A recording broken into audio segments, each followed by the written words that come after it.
Welcome to the Impact Report, where we talk about the impact that language is having on how we view the world, culture, and business.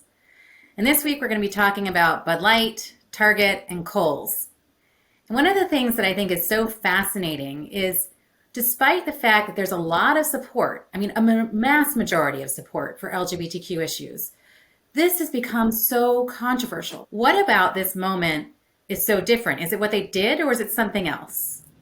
Well, I think in some ways it's both. I think, certainly the VP of marketing at Bud Light, by calling out her existing customer base and saying bad things about them, was not a smart move. It's not something that you should generally do if you're a VP of marketing.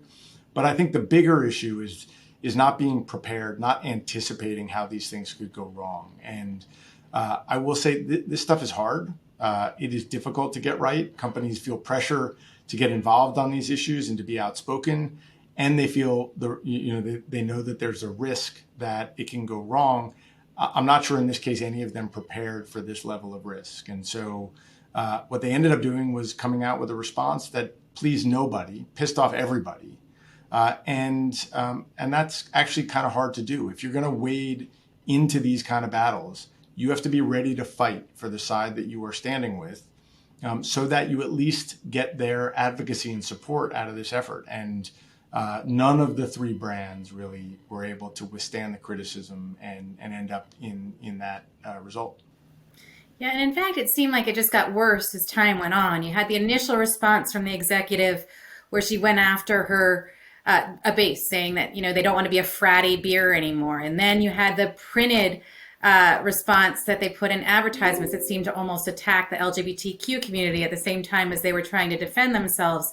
And really, they just getting worse and worse and worse. And so what we do know right now is that despite the fact that a lot of people do want companies to take a stand, there's sort of increased controversy around that. So preparation is absolutely vital. So make sure that you game out every possible criticism and that you don't get surprised by anything that comes your way. Absolutely. I think, knowing what people's reaction is going to be, planning for it, understanding what the kind of the risk tolerance is within the company for pushback are critical when you walk into these issues. It's not really the way that it should be.